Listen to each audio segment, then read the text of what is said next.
কেউ যদি কিছু লেখার ক্ষেত্রে বলে যে এই লেখাটি অমুকের অসন্তুষ্টির জন্য লিখেছি, তাহলে কি তা শিরিক হবে? যেমনটি লেখা হয়েছে ফাজায়েলে আমলের ভূমিকায়, জিনা শিরিক হবে না। প্রশ্ন, আমি কোনো পড়া বা অন্য কোনো জিনিস বোঝার সময় এবং অন্যকে বোঝানোর সময় আমার মনোযোগ স্থির রাখতে পারি না, মন বিক্ষিপ্ত থাকে, যার কারণে আমি নিজেও কোনো কিছু ভালোভাবে বুঝতে পারি না এবং অন্যকেও ভালোভাবে বোঝাতে পারি না। প্রশ্ন হলো, এখন আমার জন্য কি করণীয়? ঘরে হয়তো টেলিভিশন আছে, এটা বের করতে হবে।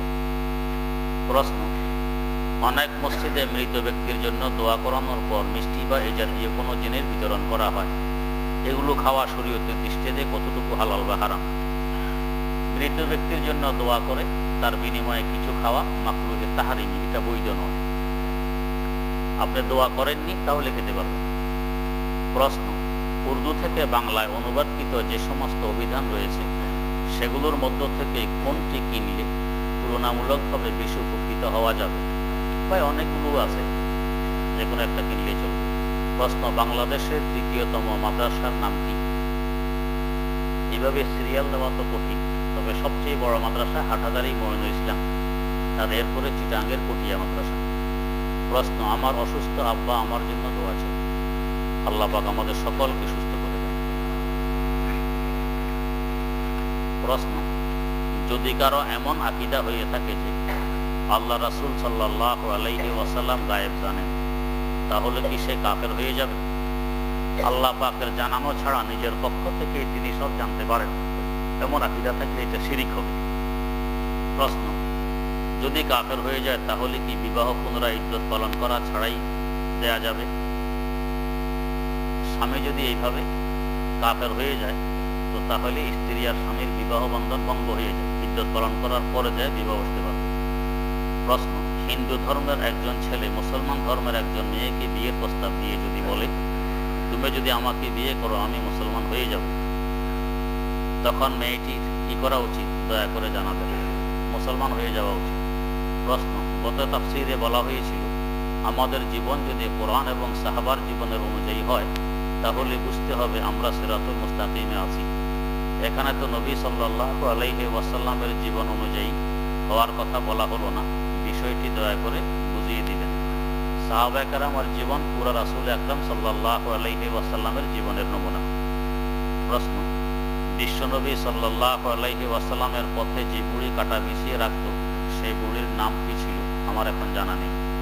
প্রশ্ন, আপনি গত মজলিসে বলেছিলেন কোন দেশে জেহাদের আয়োজন হলে উক্ত দেশ সামর্থ্যবান না হলে তার দায় পার্শ্ববর্তী দেশের সরকারের উপর বর্তায় এবং পর্যায়ক্রমে অন্যান্য দেশের উপর। যেহেতু আমাদের দেশের সরকার প্রধান মুসলমান নয়, কারণ মুসলমান নারী আমির হতে পারে না, যদি তাই হতো তাহলে আম্মাজান আয়েশা সিদ্দিকা রাদিয়াল্লাহু আনহা খলিফা হতেন। আমার প্রশ্ন, জিহাদের দরকার কি তাহলে সাধারণ জনগণের উপর বর্তাবে? আমাদের দেশের রাষ্ট্রপ্রধান মুসলমান, ইসলামী নিয়ম কানুন সব মানেন না, মেনে চলেন না, কিন্তু মুসলমান। প্রশ্ন, আমাদের দেশে একটি সম্প্রদায়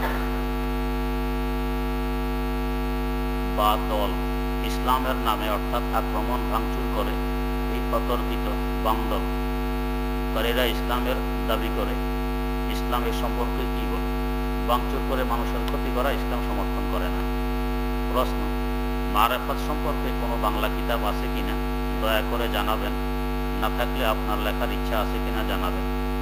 না, এখন আমার লেখার ইচ্ছা নেই, বাংলা নির্ভরযোগ্য এ ধরনের কিতাব পাওয়াও কঠিন।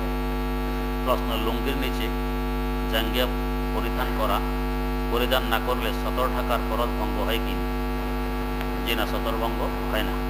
প্রশ্ন, যার ভিতর শরীয়তের নামাজ, দাড়ি, লেবাস কিছুই নেই, এরকম এক মারেফতি লোক বলে লুঙ্গির নিচে জাঙ্গিয়া না পড়লে নামাজ হয় না, আপনার মন্তব্য জানতে চাই। তার এই কথা ভুল। প্রশ্ন, মহিলারা শাড়ি পরে নামাজ পড়লে কি জাঙ্গিয়া পড়তে হবে? না পড়লে মাটি নাকি অভিশাপ দেয়? জি না, কথাটি সঠিক নয়, শাড়ি পরে নামাজ পড়লে নামাজ হয়ে যাবে।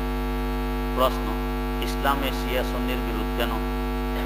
শুধু শিয়া সুন্নি কেন, আরো কত বিরোধ আছে, এক দুইটা। আল্লাহ। প্রশ্ন, মূসা নবীর কথা মতো যারা জীবন পরিচালনা করেছিল সেসব পূর্ববর্তী ইহুদিরা কি জান্নাতে যাবে? জি, জান্নাতে যাবে। কিন্তু ইসলাম ধর্ম আসার পর এখন অন্য কোনো ধর্ম মানলে জান্নাতে যাবে না। প্রশ্ন, ওয়াহাবি ও কাদিয়ানীরা জান্নাতে যাবে কিনা? যিনা কাদিয়ানীরা সর্বসম্মতক্রমে কাফের, আর ওয়াহাবি যাদেরকে বলা হয় এরা আসলে বাস্তবে সুন্নি। এটা আমাদের দেশের একটা বোকা। যারা কওমি মাদ্রাসায় আছে, কওমি মাদ্রাসার নিয়ম নীতি অনুযায়ী চলে, এদেরকে আরেক গ্রুপ ওয়াহাবি বলে।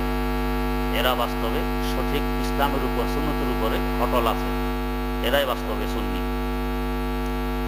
ব্যাংক থেকে ঋণ নিয়ে ব্যবসা করা জায়েজ আছে কিনা? জায়েজ নেই।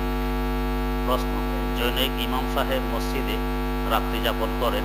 তিনি কম্পিউটারের মাধ্যমে বিভিন্ন মানুষের বই কম্পোজ করে এ থেকে অর্থ উপার্জন করেন। জানতে চাই, এই ইমামের জন্য মসজিদে কম্পোজের কাজ করে তা থেকে অর্থ উপার্জন করা জায়েজ হবে কি? জি না, হবে না।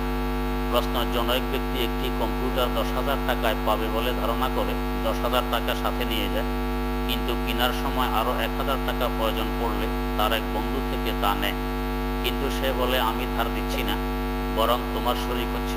পরবর্তীতে 1,000 টাকা দেওয়া ওই ব্যক্তিটি তার বন্ধুর কম্পিউটারটি 12,000 টাকায় কিনতে চাচ্ছে, এতে কোনো সমস্যা হবে কি? উল্লেখ্য, 1,000 টাকার লেনদেন করার আগেই তারা পরস্পর ক্রয় বিক্রয়ের কাজ করার নিয়ত ছিল। নিয়তের কোনো ধর্তব্য নেই, তবে শরীকের কাছেও বিক্রি করা যায়, এতে কোনো সমস্যা নেই। প্রশ্ন, কোনো সুদখোর ব্যক্তি যদি সুদ খাওয়া ছেড়ে দেয়, তাহলে তার বর্তমান যা কিছু আছে তা কি সে ব্যবহার করতে পারবে? তার আর্থিক অবস্থা মোটামুটি বিস্তারিতভাবে বললে ভালো হয়। পুরা পয়সায় যদি সুদের পয়সা হয়, তো তাদের থেকে সুদ গ্রহণ করেছিল পয়সাগুলো তাদেরকে ফেরত দিতে হবে। আর যদি জানা না থাকে কাদের থেকে নিলাম, ফেরত দেওয়া সম্ভব না হয়, গরিব মিসকিনকে সাদাকা করে দিতে হবে, সওয়াবের নিয়ত ছাড়া। প্রশ্ন, কোনো মানুষ সুদ ছেড়ে দিবে, এমন অবস্থায় তার সন্তান তাদের সাথে খানা খেতে পারবে? কিছু পূর্ব থেকে একসাথে খানা খায়। সন্তানের যদি ভিন্ন ব্যবস্থা থাকে তো সে ভিন্নই খাবে, সুদের পয়সা খাবে না। ভিন্ন ব্যবস্থা না থাকলে উপার্জন করতে পারে না, তো খাবে, আল্লাহর কাছে মাপ চাইতে থাকবে। প্রশ্ন, কোনো মানুষ গীবত করা হলে তার তওবা কি, এবং তার কাছে ক্ষমা চাইতে গেলে ঝগড়া সৃষ্টি হবে? কৌশলে ক্ষমাই চাওয়া লাগবে। যদি গীবত সম্পর্কে সে অবগত হয়, আর যার গীবত করা হয়েছে সে যদি না জানে, তাহলে আল্লাহর কাছে ক্ষমা চাইলেই ক্ষমা হয়ে যাবে। যার গীবত করা হয়েছে তার কাছে ক্ষমা চাওয়া লাগবে না।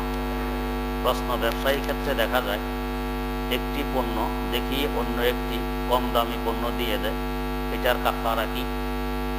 এটা তো ধোঁকা হইল, হারাম হইল, কবিরা গুনাহ হইল, আল্লাহর কাছে তওবা করবে।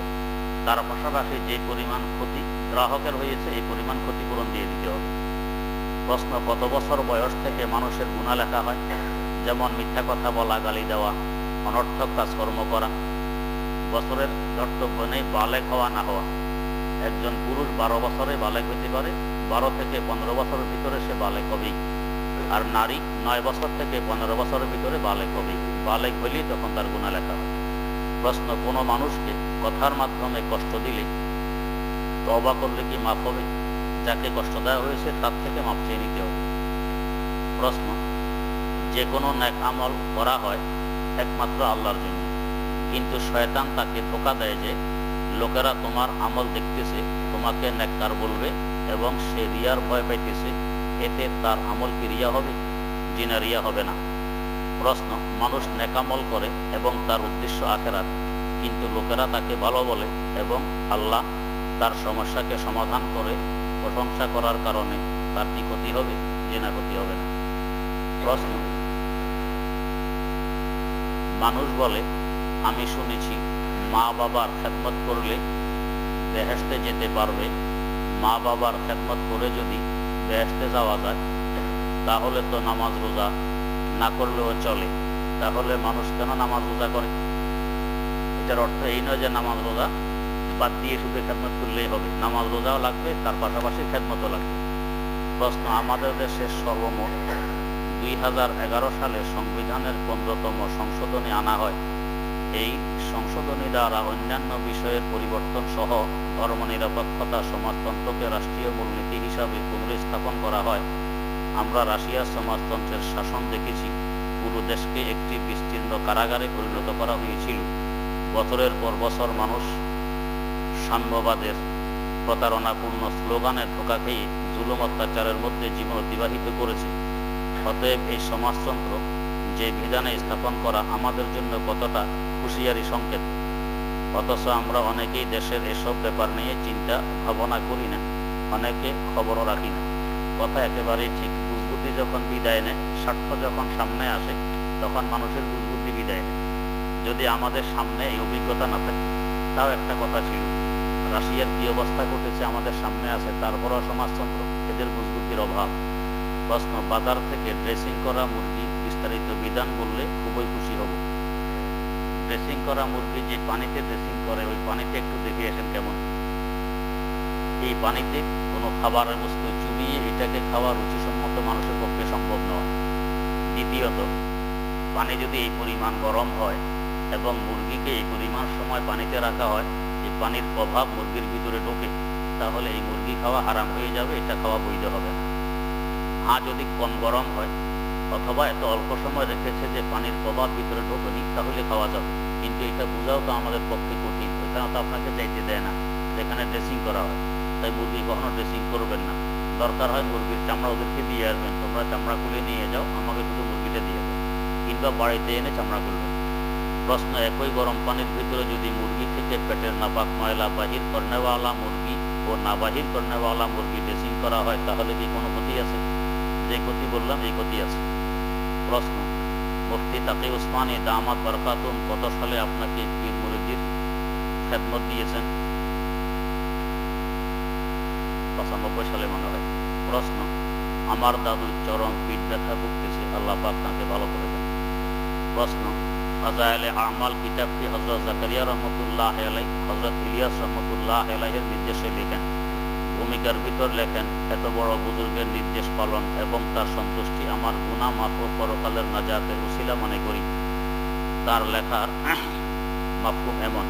প্রশ্ন হলো, এখানে বুজুর্গের সন্তুষ্টির জন্য কিতাব লেখা এবং তার সন্তুষ্টিকে নাজাতের উসিলা মনে করাকে একজন শিরিক বলেন, তার কথা কি সঠিক? বিস্তারিত জানালে ভালো হয়। মোটেও সঠিক নয়। পিতামাতাকে রাজি করা কোরআন শরীফে এবং হাদিস শরীফে আদেশ আছে কি নেই? পিতামাতাকে রাজি করতে হবে। দেখো, আল্লাহকে বাদ দিয়ে পিতামাতাকে রাজি, বুজুর্গকে খুশি করা মানে আল্লাহর খুশি বাদ দিয়ে, এ কথা নয়। তাদের বুঝবুদ্ধির অভাব, এরা এই ধরনের কথাবার্তা বলে। এই বুজুর্গ মানে আল্লাহ পাকের পছন্দনীয় বান্দা, তো তাকে খুশি করলে আল্লাহ খুশি হবেন, এই হিসাবে নাজাতের উসিলা হবে। তার অর্থ এই নয় যে আল্লাহ বাদ দিয়ে বুজুর্গকে খুশি করলে নাজাত পাওয়া যাবে, এটা অর্থ এই নয়। যারা এগুলোকে শিরিক বলে, এরা শিরিক কাকে বলে এটা বোঝে না। প্রশ্ন, হুজুর সাল্লাল্লাহু আলাইহি ওয়াসাল্লাম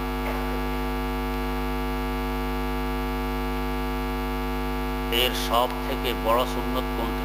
দাওয়াতের মেহনত না কোনটি? দয়া করে জানাবেন। বড় আর ছোট বিবেচনা করা আমাদের পক্ষে সম্ভব নয়। হুজুর সাল্লাল্লাহু আলাইহি ওয়াসাল্লামের সব কাজই বড়। প্রশ্ন, কোরআনের কোনো আয়াত অথবা অন্য কোনো জিনিস ভুলে গেলে ভুলে গিয়েছি বলতে পারবো? জি পারবো। প্রশ্ন, আপনার কি কোনো খলিফা আছে? জি না, নেই। প্রশ্ন, আবু জাহেল কি কুরাইশ বংশের? জি, কুরাইশ বংশের। বনি হাশেম গোত্রে জন্ম নিয়েছিল? জি না, আবু জাহল হাশেমে ছিল না। প্রশ্ন, গাউস কুতুব আবদাল সম্পর্কে মেহেরবানি করে একটু বুঝিয়ে বলেন, অল্প সময় বলা সম্ভব নয়। প্রশ্ন, আহকামে জিন্দেগিতে পড়েছি, কিন্তু আমি আরেকটু জানতে চাই। এটা বারবার পড়বেন, আশা করি বুঝে আসবে। প্রশ্ন, মেহেরবানি করে আমার জন্য দোয়া করবেন, আমি যেন খাঁটি হাফেজ হতে পারি, আল্লাহ পাক কবুল করুন। মেহেরবানি করে আমার সারা বিশ্বের সকল মুসলমান যেন আল্লাহ ওয়ালাদের মতো তাকওয়া ও ইখলাস অর্জন করতে পারি, দোয়া করবেন, আল্লাহ কবুল করুন। প্রশ্ন, বিদেশি বড় বড় এনজিওগুলোতে চাকরি করা জায়েজ আছে কি? কোন ধরনের এনজিওগুলোতে চাকরি করা জায়েজ হবে? বিদেশির প্রায় এনজিওগুলো আমাদের দ্বীন ও ঈমান কেড়ে নিচ্ছে, এদের ওখানে চাকরি করা, এদের সহযোগিতা করা, এগুলো বৈধ নয়। প্রশ্ন, অনেক সময় প্রস্রাব করার সময় মনে হয় দুই এক ফোঁটা প্রস্রাব গায়ে এসে পড়ে বলে মনে হয়, তখন কি করা উচিত? মনে হয় ধারণা করলে হবে না, বাস্তব দেখতে হবে, যদি পড়ে থাকে দিতে হবে। প্রশ্ন, আমরা যে দুনিয়াবি বড় বড় ডিগ্রি অর্জনের জন্য এত মেহনত করি এবং ছেলে মেয়ে একত্রে বেপরদায় লেখাপড়া করি, তাছাড়াও আমাদের কর্মস্থলেও ছেলে মেয়ে একত্রে বেপরদায় চাকরি করি, এতে আমাদের তো অনেক অনেক গুনাহ হয়। হুজুর, এ থেকে আমাদের বাঁচার উপায় কি? উল্লেখ্য আমাদের রিজিক ও আগে ফয়সালা করা আছে, তো কি ধরনের কর্মকাজ আল্লাহর কাছে চাওয়া উচিত? যে ধরনের কর্মকাজ করলে শরীয়তের বিধান লঙ্ঘন হয় না, এ ধরনের কর্মকাজ আল্লাহর কাছে চাওয়া উচিত। আর এইভাবে একত্রে চাকরি করা, এর দ্বারাই শান্তি আসে না, কখনো অশান্তি আসে। প্রশ্ন, মসজিদ বড় না মাদ্রাসা বড়? কেমন আপনি না বুঝবেন কোনটা বড়? আপনার দিলে কেমনে বুঝবেন? বাকি একথা কিতাবে আছে, মসজিদের দান এবং মাদ্রাসার দানের মধ্যে মাদ্রাসার দানের সওয়াব বেশি। প্রশ্ন, কোনো এক জুমায় হাটহাজারী মাদ্রাসার বড় এক আলেম বললেন মাদ্রাসা বড়, তার মধ্যে মাদ্রাসা শিক্ষা লাভ করে আলেম হয়ে তারপরে মসজিদে এসে ইমামতি করে, তাই মাদ্রাসা বড়। হাটহাজারী মাদ্রাসা মসজিদ থেকে অনেক বড়। প্রশ্ন, ফুট বাই 6 ফুট টয়লেট এবং গোসলখানা একত্রে এবং তাতে 4 ফুট বাই 6 ফুট টয়লেট এবং গোসলখানা একত্রে এবং তাতে টয়লেটের এবং গোসলখানার স্থানে কোনো উঁচু নিচুটা নেই এবং তা যদি পরিষ্কার পরিচ্ছন্ন থাকে তাহলে তাতে উজু গোসলের দোয়া আদায় করা যাবে কি? জিনা যাবে না।